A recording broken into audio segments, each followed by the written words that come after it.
This is the Local Real Estate Developer Podcast, where we share the stories of locals across the country who took that empty lot or that old building and turned it into something awesome that their community needs. I'm Christy Kadoh, and I've been a real estate developer my entire career. My co-host Raphael is a commercial broker, and together we're sharing the stories of locals making a huge impact on their communities. And what we've learned is you don't need millions in the bank or decades of experience to get started. You just need the confidence, tools, and the right people around you. This podcast is your chance to gain the confidence to get in the game, because real estate development isn't just for the insiders anymore. It's for people like you too.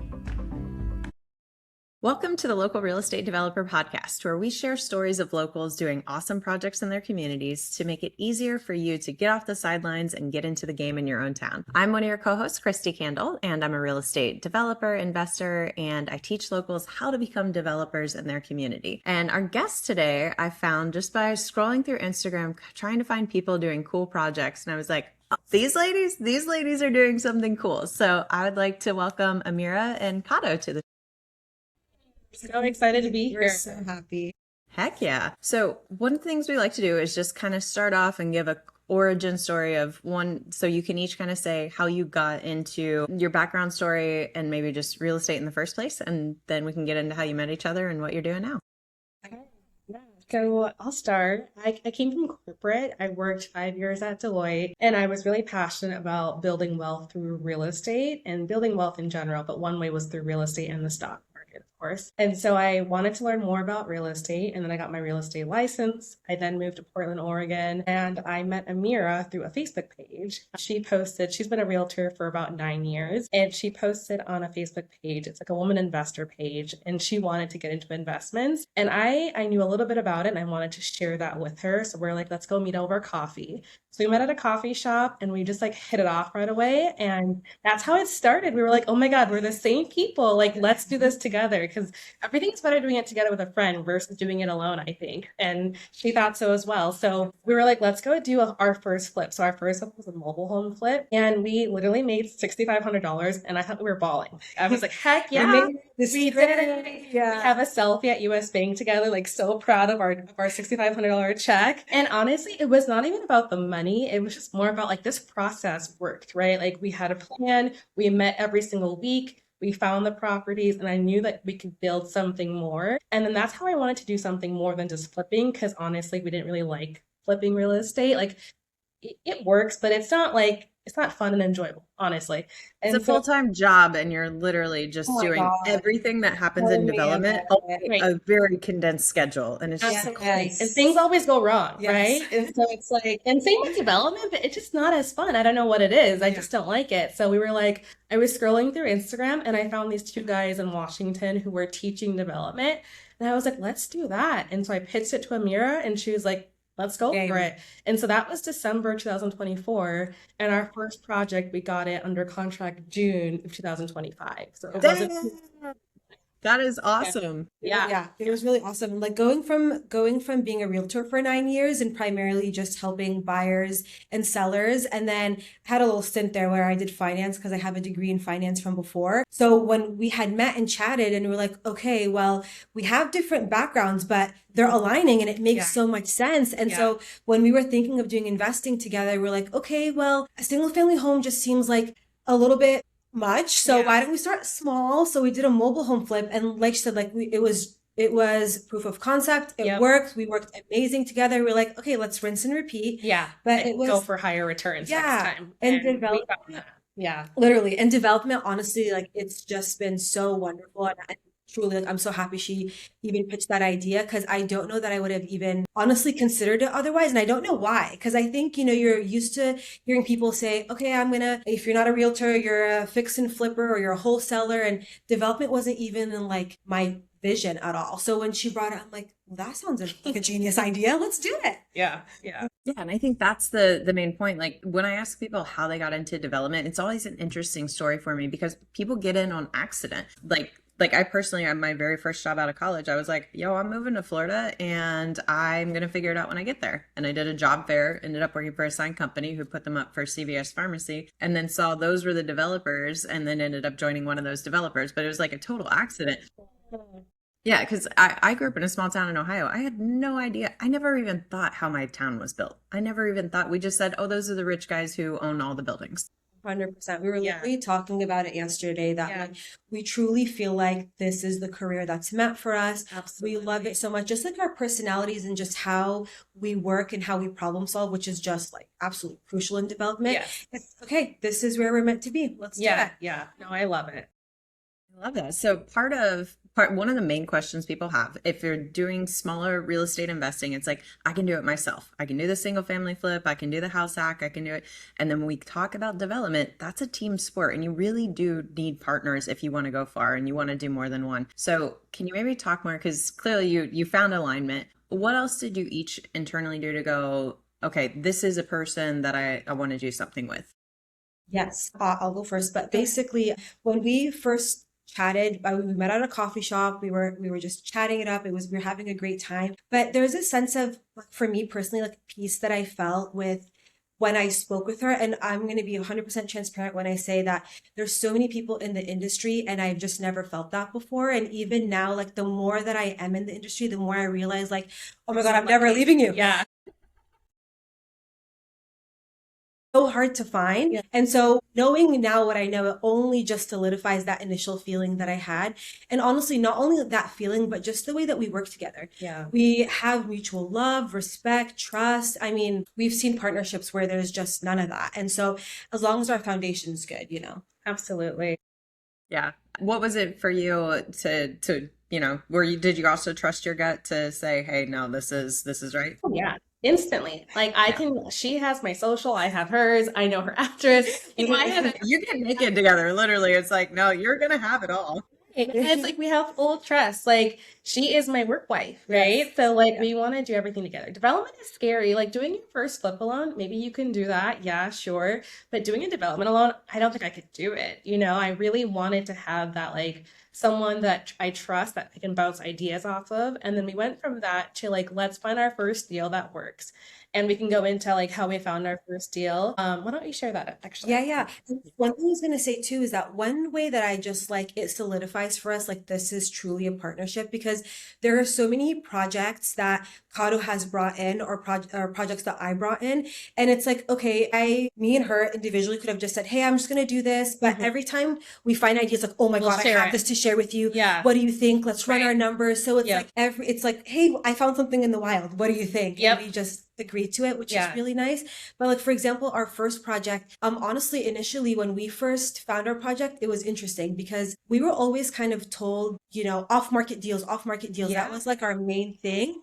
And I'm like, you know, being a realtor, having our real estate license, like everything for the most part is on market. Like Yeah. this is such a weird concept. Okay. So we just started browsing Zillow and like we knew what to look for. We knew what area we wanted to be in. Yeah. And we came across this home actually that was not in great condition. It was pending for 2 months prior on market and it came back on the market and it's been on the market for about like 2 weeks or so. And interestingly enough, another developer is the one that had it pending and backed out of it. Yeah. So we were like, okay, well, this is interesting. Yeah, we were like red flag. Why did the developer Yeah. like maybe this is not a good deal, but we're like, let's just put it under contract and do our due diligence and figure out if this is a bad deal for us and not make any assumptions. Yes. And that honestly played in our favor because we later learned that based on the zoning code, they were actually planning to build an apartment building, which wasn't our intention at all. We were just wanting to do our cute little cottages in this area. So, and it really goes to show you that each developer can have a Their set own of buy box, yeah, right? Yeah. and it's just so different than what they were looking for. But we ran our pro formas. We thought of every possible way that we can make it work. Do we keep the house? Do we demo the house? But we came to a conclusion, honestly, that in the end, the house that was on there was just so far gone that financially it would have not been a good decision for us to keep the home. Yeah. So we demoed it and now we're doing 4 cottages. Yes. I love that. What you said there is so important. People ask all the time in development, they're like, well, what's the property worth? Or like a property owner might have it, and it's like, it totally depends because if I'm putting a food truck on your lot and I'm doing that, that's totally different than if I'm building a single family home or a quadplex or a mixed use commercial space with housing above. Yeah. It all depends on what can I turn it into? What does zoning allow? What am I willing to do? And then Yeah. I can back into what that number is to where, yeah, it's not it's awesome that you guys kept going and looking to go, even though a developer passed on it. So what was that thought process when you had found out, okay, well, a developer passed, but you were still going to do it anyway? Because like you just articulated that amazing. Like you're like, well, but let's check it out for ourselves. But Yeah. was there any doubt? How did you get to that confidence level to go, yeah, let's try? We were spooked, honestly. But we just were like, that's what a due diligence period is, right? We'll put it under contract. We'll use our 2 to 3 weeks that we had and let's just go through everything. Let's do a soil test. We went through A through Z to test it out and we figured out, wait, this actually can work for our cottage cluster. And so that's what we did. And we're so happy. And Portland is very unique and Oregon is very unique in general to allow us to do cottage clusters. And I'm sure you know from your experience with other podcasters that have been on or other developers that have been on where you can build up to 3 to 16 houses on one lot. And so that's what we did. We are putting 2 houses in the front, 2 houses in the back. We're doing a middle housing land division and we can sell off each house individually. This is not a build to rent. We're all doing build to sell for these. And we picked a fantastic location. Like I'm so happy Amira found this house and it's next to shops, restaurants, high-end grocery stores, you name it. It's the most walkable, friendly neighborhood. It's so cozy. You can walk to yoga down the street. You can get a cute little smoothie down the street. Like it is just so perfect. So we're just so happy. And Amira has this great advice from our mentor that we took their course. Yeah, and honestly, we carry it with us with every deal that we get. And for me, it makes sense. Like we get it, but once it's been said to us, it's like, okay, we get it. Mhm. But basically, our mentor was saying that in a great market, anything will sell. But in a challenging market, great locations sell. And we just take that with us because all of our projects are in such wonderful locations. And that's very intentional because like you said, when you asked, like, what were you feeling when you went for this property and someone backed out, and it wasn't even a great market then, it was pretty neutral. But for us, it's that we run our pro formas, but also it's more than the pro forma for us. We look at our location, we look at absorption rate. What are people, how quickly are things selling? What are they selling for? What are buyers looking for in terms of square footage? And so we do a lot of market research before we even jump into this. So with that being said, it's like it spooked us in the beginning because we're like, okay, we're new to this. Yeah. What are we missing? But ultimately we had to trust in our research and in the information that we're receiving and make an executive decision. And we said, let's do it. And honestly, so far, so good. Yeah. The location's a 10 out of 10. That sold me first. Yeah. Yep. And can you break down just what a cottage cluster is? Because it is a new concept to certain parts of the country. It's very normal in others. And then if your plan is to sell, then is there an HOA or are there certain agreements that you're putting in place for common areas? So just a little bit of that. Yeah, and we'll both answer this. So we are so blessed to jump into development when they've approved cottage clusters in Oregon. So in Portland right now, they're also waiving SDC fees, which is also great for us. So we couldn't come in at a better time, right? And so what a cottage cluster is when you have multiple houses on one lot. And so you can put as minimum of 3 up to 16. And Does so it matter the lot size? Like, okay. minimum lot size is 5,000 square feet. Yeah, and it depends on the zoning too, but for this particular zone, 5,000 square feet. And so we're able to put in 4 houses and we're doing detached versus attached. Some people like to do attached. We think buyers prefer to have detached homes. When you asked about the HOA, what's great is you have 2 options. You can sell them as a single family home or you can sell them as a condo technically, but we are doing, because we have our real estate license. We worked with buyers before. We know no matter what the HOA is, it scares people. There's an HOA like, run. Yeah. No, I don't want it. It could be $5 and we don't want it. So we're not doing that. So there's no HOAs for ours. It's just a single family home and they own the land underneath the home as well. And that was really important for us because even with our going through middle housing land division, either way, we think that our houses would sell. But also, and honestly, if we went through the HOA route, the condo conversion route, it would have been actually a lot faster of a process for us and it would have been easier for us. Yeah. But we would rather do something that's a little bit harder, a little bit more lengthy, if the outcome is going to benefit the community as a whole. And that's very important to us. Like we will take the grunt of the things that just kind of makes you say, oh, okay, well, let's just do it. Mhm. If it means that at the end, everyone's going to be happier and like what we're building more, Totally. Yeah. Damn, you ladies are my people. Like, I love this. I absolutely love this because you're thinking about it. You're not just thinking about how do I look at the spreadsheet, it works. Okay, we're going to go execute. You're thinking about the community. You're thinking about the after effect, the people who are going to live in it, who are, whether it's their first home, they're an investment, for a mom or a dad that is getting older. So I love this. Yeah. Like we have three different projects. So right now we're building 11 units in three different locations. And one location we're putting community garden. So we could fit one more house, but we're actually deciding not to do that and put a community garden in there. Another project, we're adding a library stand so people can not only just live close together, but kind of create more of that, like bringing out that neighborhood love where you know your neighbors and you want to be around them. And then also the community also loves to be in our area. So that's something that's really important for us. Accessibility is also really important to us. So we're making sure that our homes have primaries on the main level so people can age. Like, don't have to feel like they have to age and sell their home and move out. We want to make sure people can stay in these homes as well for the long term. What's the average size of the cottage homes that you're building, just to give some perspective? Yeah, so there's two that we kind of go between. So one's about 1,500 square feet, and then one's about 1,200 square feet, and it varies depending on design. But you bring up a good question actually, because prior to the SDC fees being waived, actually Portland saw a huge influx in homes that were about 700 to 900 square feet. And the reason that they did that is because you cap out on when you can get SDC waiver, which was, I think, so their price, like their cost to build versus what they can sell for. And honestly, it was such a saturated market that things were sitting for a very long time. Yeah. And people were just not wanting that, honestly. So And as we used to be full-time realtors, we would be the ones setting up the searches for our buyers, right? And they would say minimum 1,000 square feet. So we knew that like if it's even $999, you're not even going to be in the searches because people don't want to house that's less than 1,000 square feet. And honestly, I wouldn't either. So we knew that and that's kind of what, one of our criteria is our homes have to be above 1,000 square feet.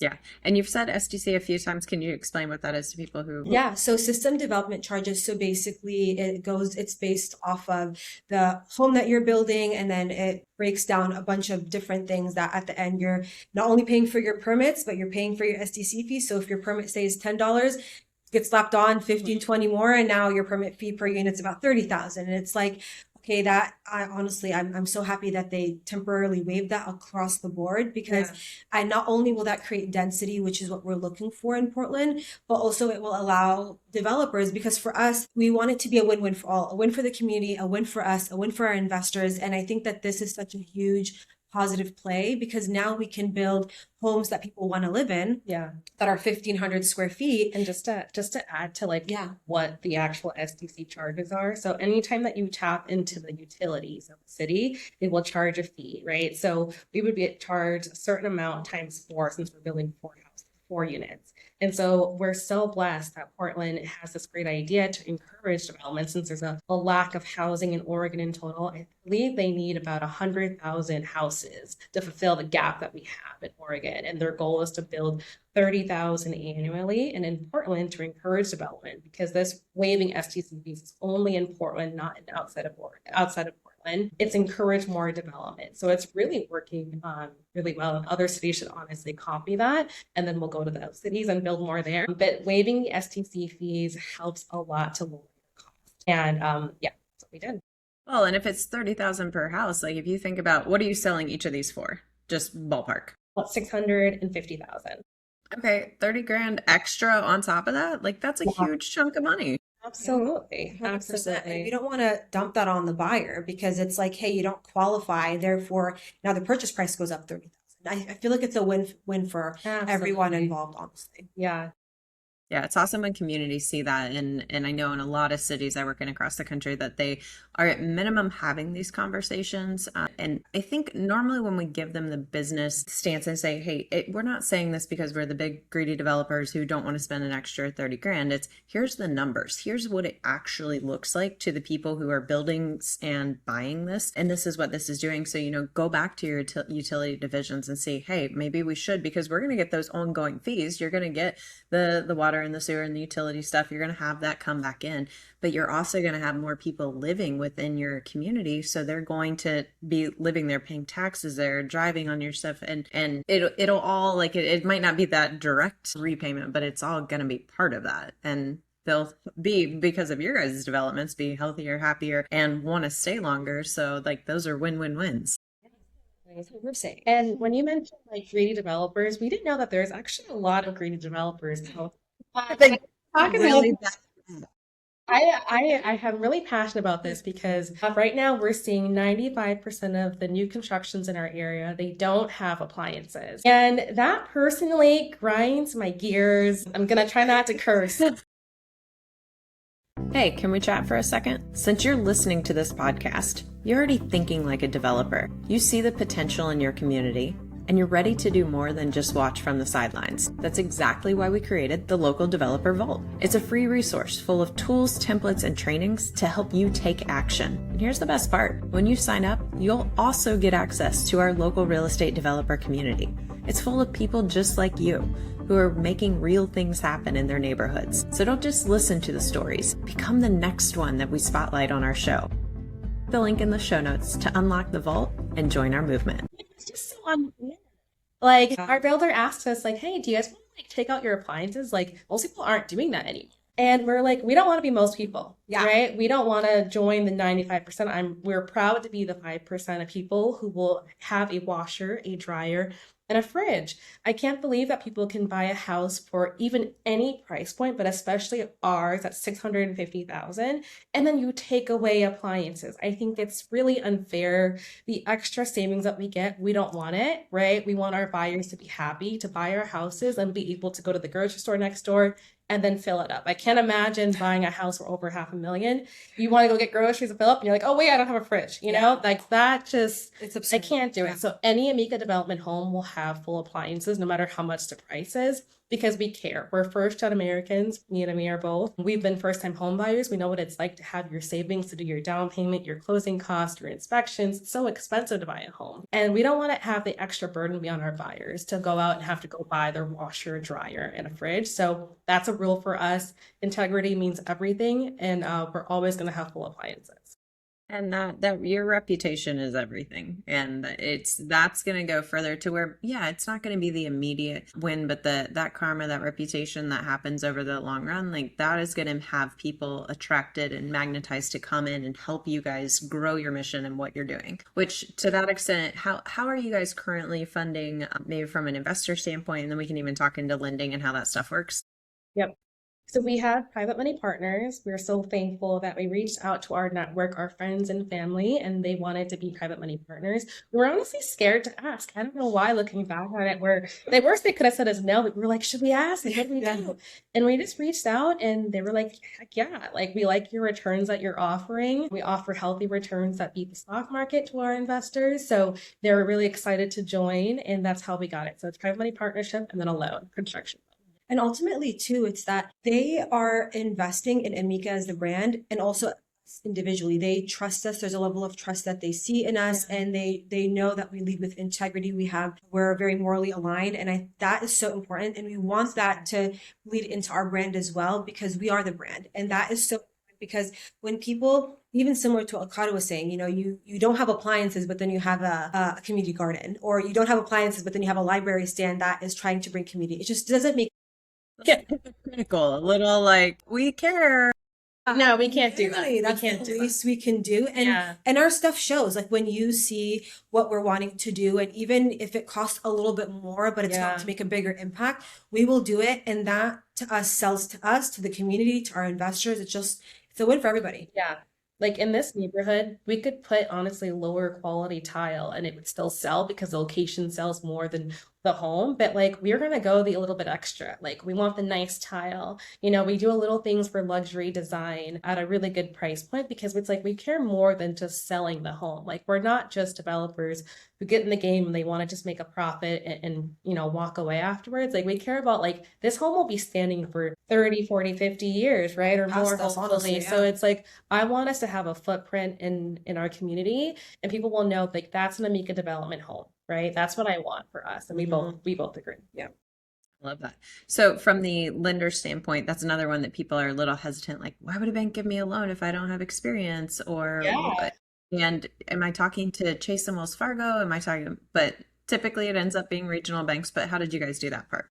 Yes, it definitely is hard in the beginning when you have no experience. I think we underestimated how hard it would be actually. But we've thankfully found a local developer or a local lender who understood what cottage clusters are. Because when we went outside of local, they're like, "What is a cottage cluster?" What? Like it We was can't like, lend to you. yeah, we can't I lend. don't know how to underwrite this. There's so many issues. They were actually appraising it as a what is it called? Like attached unit. Yeah, like a quadplex A situation. quadplex Yeah. versus four single family homes because they couldn't understand appraising a quadplex versus four single family homes is completely It's different. not the same. So it wasn't meeting the appraisal values. You have to go with a local lender that understands your city and the codes and what you can build on there. Because when we were going to California, yeah, maybe they had a little bit slightly better rates, but they were like, no, actually, when they looked at it, we don't know what to do. We can't do it. And they were bummed not to do it, but like higher ups, they just didn't understand it.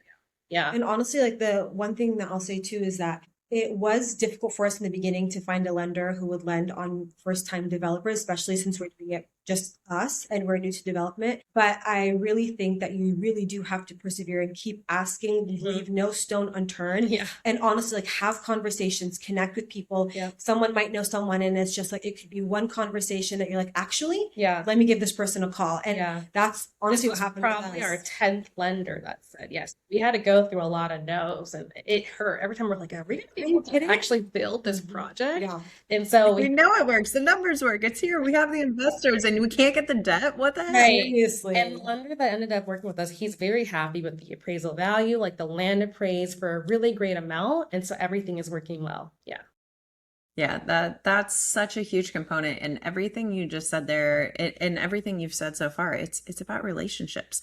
Like when you're talking to the banks, they're betting on you. Same way with the investors, they're betting on you, and then they're going into their internal groups and they're pitching you. They're pitching the project, but they're like, "Are we getting our money back? Can these two ladies deliver?" And so it's very much relationship building and giving them the details. We had someone on a couple episodes ago who did something that I hadn't even done yet, but like I'll have regional banks and I'll get their salesperson, their customer person to come out, and I'll be like we were here in Fort Myers Beach, we had a hurricane wipe out our entire community. So we're in a 10 to 15 year rebuild. One of the things that we're doing is we're building modular, because here, if you can build modular for 325 a square foot, that's actually a steal, which is a good number in your market. It's not a good market for $125 a square foot in the Midwest or something. But so they can basically, in a factory in Atlanta, build modules, and it's a house, but you could build a module that fits on a trailer in 21 days and it ships out, and you've already in the field done the underground utilities, you've done the structure to elevate the building, and so you've got that all set, and then they will literally just crane in the modules and then tie them together and they'll stack them on top. And I had the lender down here. I was like, Sergio, you got to come out here and watch this, because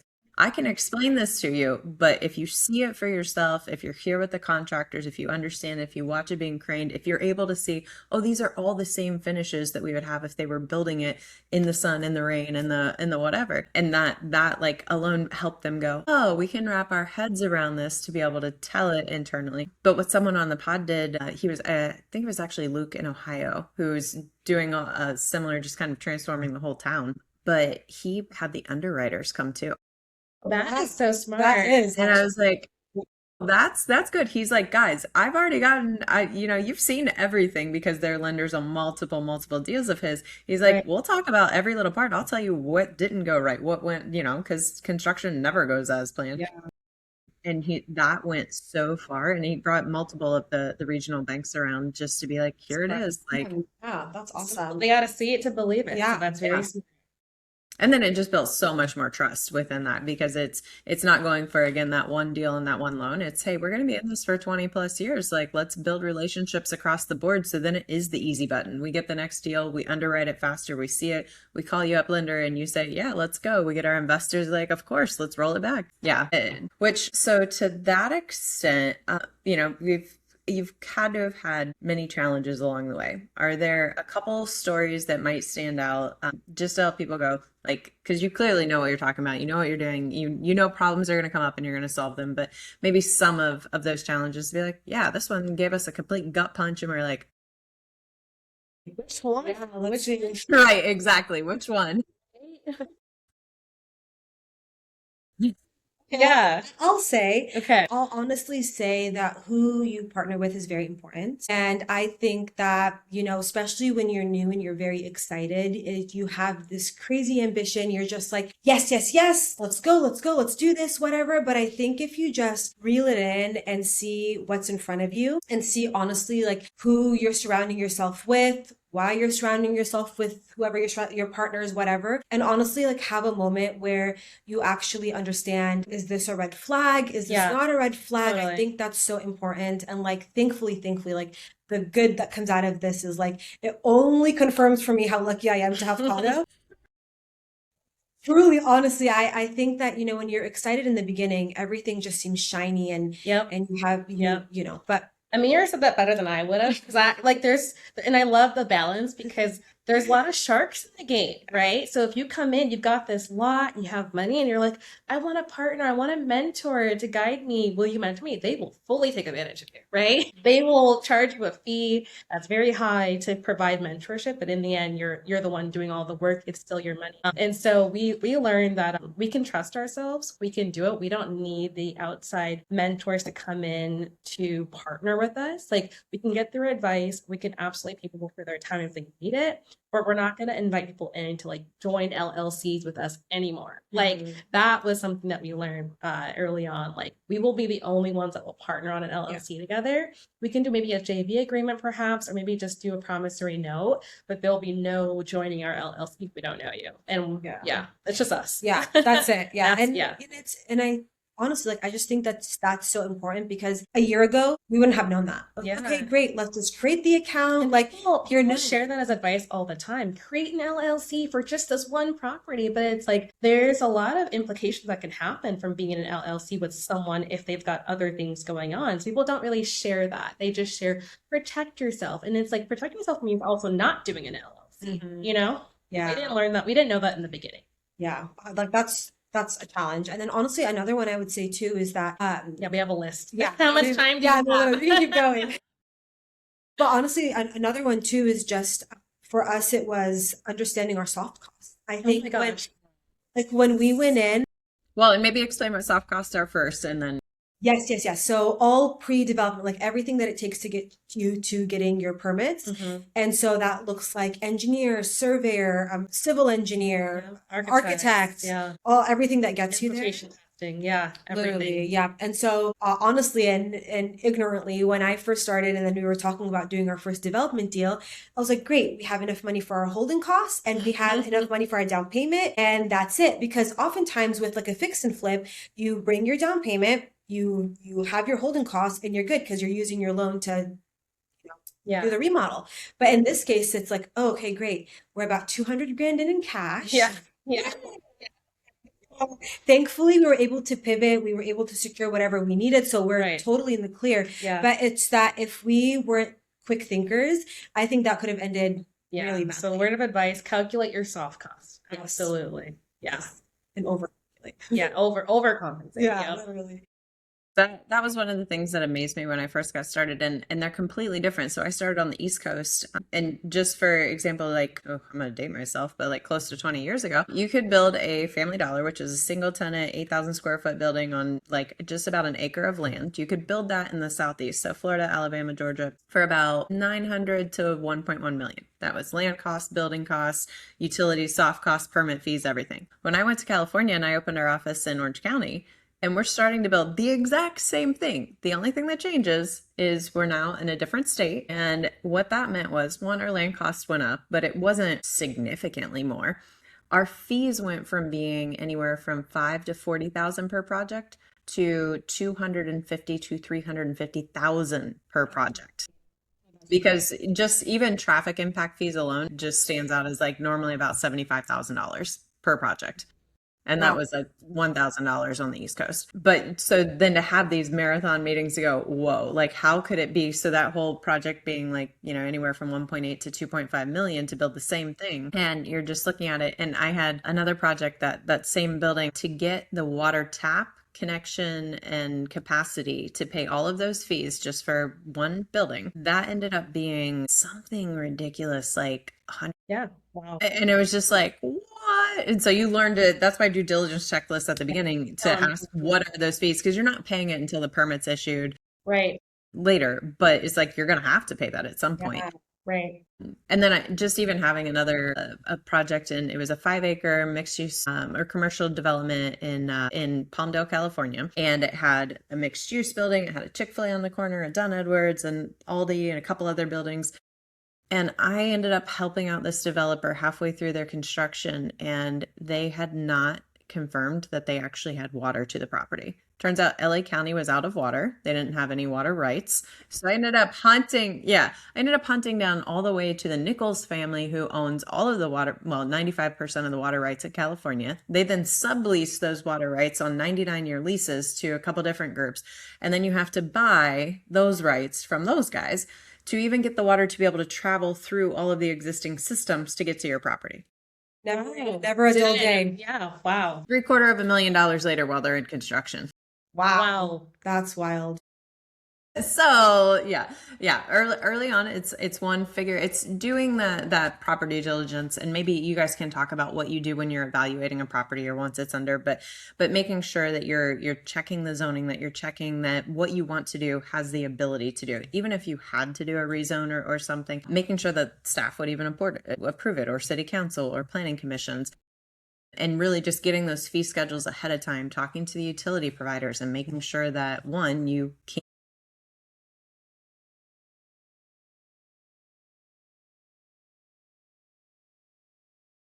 Yeah. Right. Yeah. Right. And to your point, when we were looking at properties to analyze if we want to pursue it, we make sure that's one of the things on our checklist. There has to be a water and sewer tap nearby. And if not, because of the cost to extend it, we'll pass on it. Because we do infill development. So luckily for us, there should be water and utilities water and sewer nearby.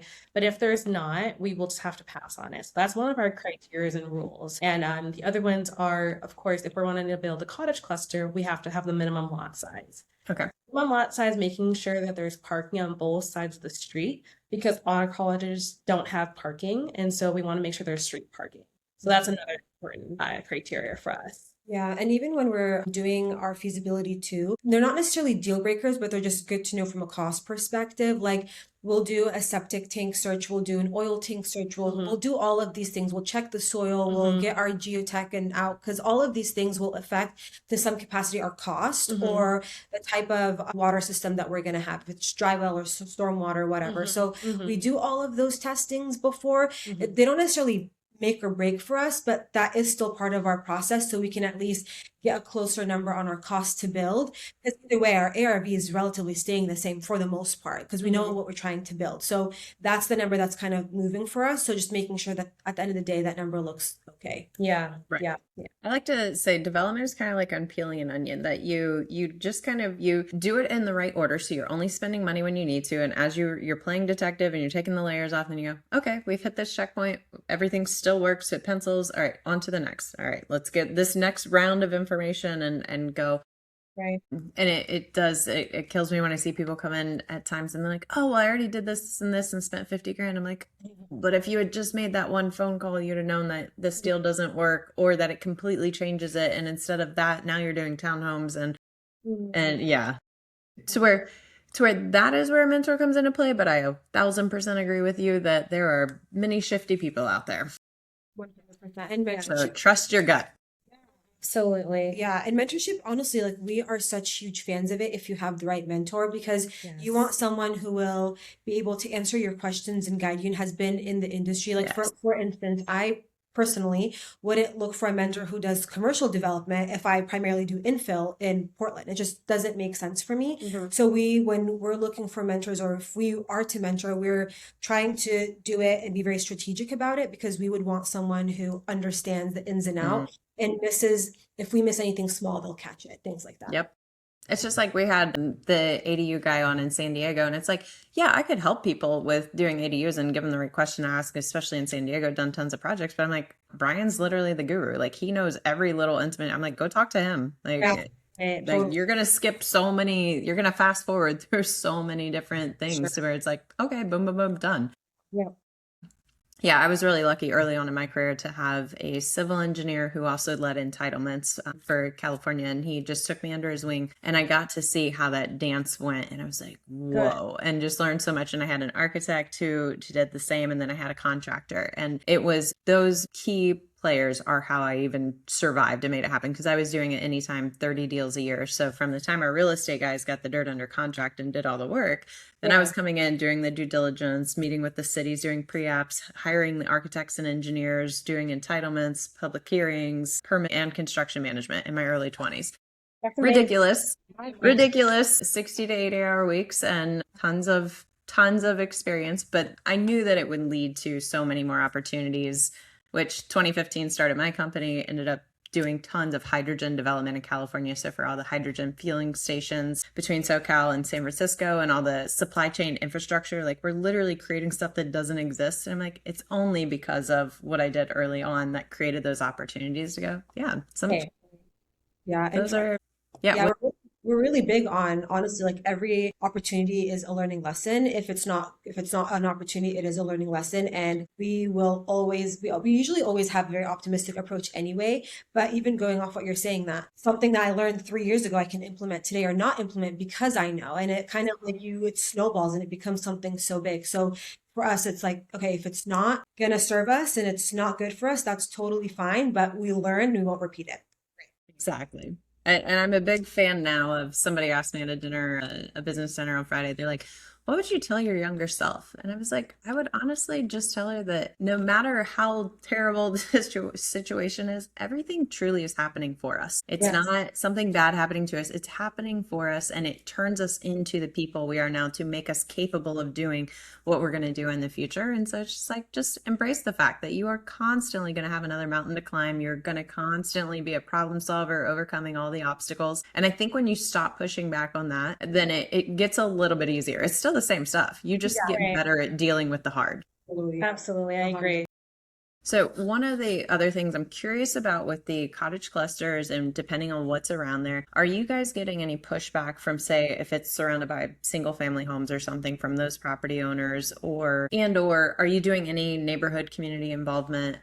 Or is it just so widespread that it's like, no, we know we need housing. These are great. Like, let's not push back. Yeah.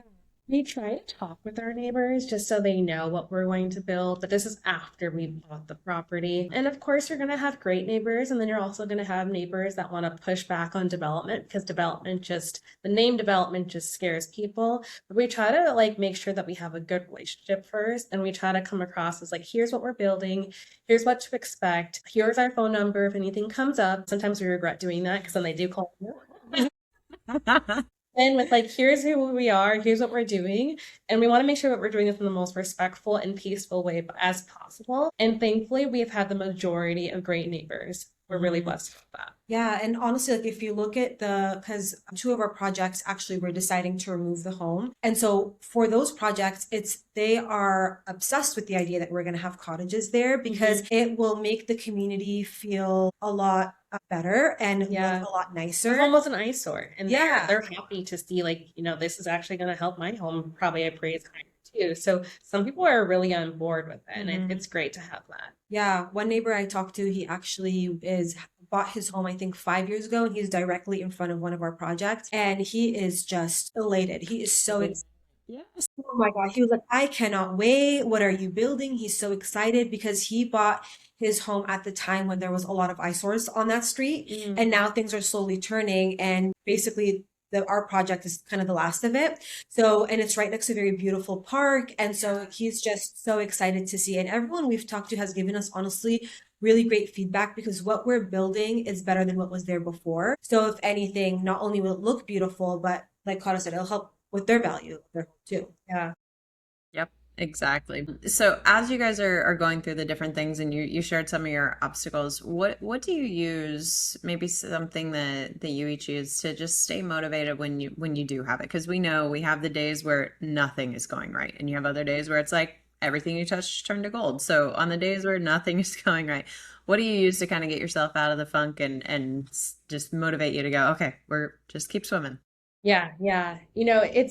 You brought up a good point because we're highly motivated because we love what we do. But then the bad days, like, how do we motivate ourselves through the bad days? I think just being able to call each other and be like, girl, Dude. this is what happened. Yeah. Like, that really helps us to be able to like let it out with each other. And then also just like we go outside, like we have to go outside and pace and walk and get some fresh air. And then we come back like, all right, we can do this. We're really good problem solvers. Like I mentioned before, I was a consultant. So all I did was solve my clients' problems. That's all I did. That's all I know how to do. So it's in my nature. It comes across very easy for me. And so I'm really blessed that I had that experience prior. But really just going outside, get fresh air, talk with each other, vent, I don't think we've ever cried yet. No, not yet. Knock on wood. I've had those days where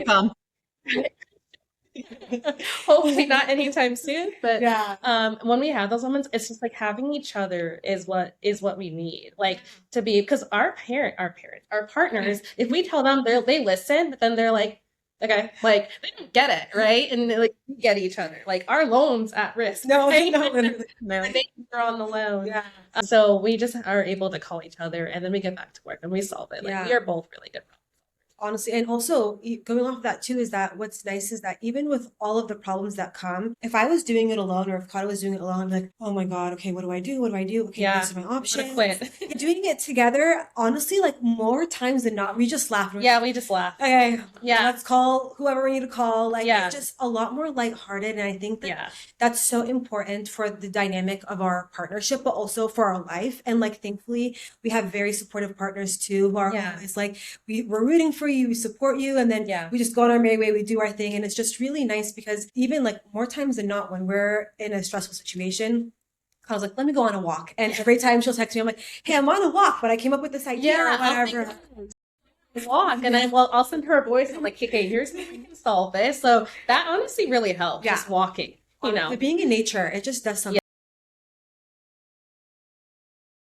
I'm 100% with you. When something comes up like that, like it doesn't matter. I will, whether it's a hike, a walk, cycling, Yeah. getting up, paddleboarding, whatever it is, it's like I need the distractions, I need the technology to go away, and I need to process and I need to think. And you're right, it's all of a sudden you'll be like, Yep. what about this angle? And then, oh guys, if we do blah blah blah, and it's Yeah.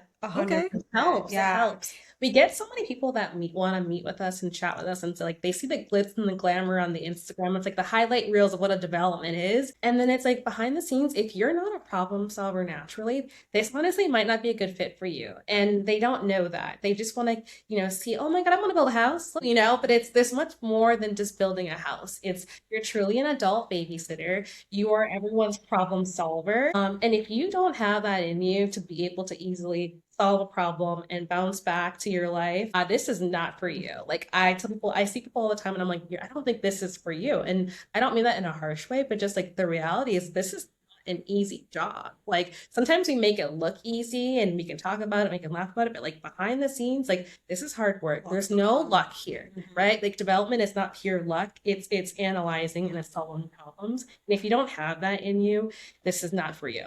100%. That could not agree more. I jokingly say I have a PhD in MIH, make it happen. Yeah, exactly. There is no other. There's no other solution. It's just go make it happen. Figure it Yeah. out. Right? Yes. Right. What else can you do? No, Yeah. honestly. Show must go on. Yep. Yeah. Exactly. Right. I love your guys' partnership. I just landed on a really cool project in Southwest Florida where we're building a sports and wellness destination. And my two partners, the same way, your dynamic is very similar to ours, to where, yeah, stuff's gonna blow up, and like I've got a whole chat chain blowing up right now, but then I just saw some laughs. So I'm like, all right, cool, we figured it out. Yeah. But being able to have someone who's in the weeds with you, like that's where people are like, oh, well, don't partner with friends or don't partner at all and hold it to yourself. And I'm like, well, why am I going to make a stranger rich? And second of all, like I want that camaraderie. I want that partnership. I want us to be close and having fun and laughing, and also knowing that there's going to be hard times where you're going to hit it and you're going to be like, oh, we need to have hard conversations together, and being able to step into that and doing that and going, hey, I know this is a tough conversation now between us, but we're going to grow from this and we're going to be better off in the long run as people, as business partners, as everything. And as long as you're not unwilling to have the tough conversations and to know that, hey, we're in this together, like. being in it together is a really key point, because the problems that come across, similar to like a marriage, right? Like the problems, it's not you versus me, it's a we. Yeah. This problem is for us. It's not, even if the email is directed towards me, we see it as an us problem. Yes. So I think having that strong union in a partnership is really what's key. And if you don't have that, you're eventually probably going to split up. Because it's going to be like, well, that's a you thing. You should have done that. No, it's everything is a we. Like, yeah. And like I said earlier too, is that the foundation is wonderful. It's solid. We have the trust, we have the love and respect. So like whether it's an outward thing or an internal thing, we're always talking about it, and we always know that at the end of the day, I chose you and I choose you to be my business partner, and vice versa.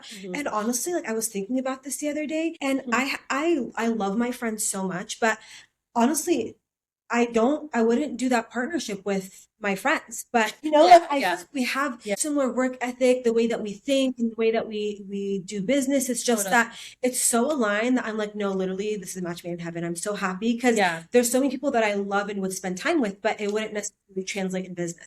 Do business, yes. Totally. It's really left and right brain, especially when there's a conflict. And let's say I'm a little bit more heated that day, like I'll just let Amira do it. Like Amira will come in and she'll be the sweet person, because I'm more of like a fiery person, if you can tell. So sometimes I'm like, I gotta just sit back and let my girl handle it. If I handle it, it's gonna make it worse. I'm gonna burn the house down if I handle it. Like, yeah. And I'll know she's gotta tap in for this one. I gotta tap out, and I'll come back in for other things. But for like conflict with neighbors, especially, I have to tap out. Yeah. It works. It works really well. Honestly. Yeah. Oh, that's awesome.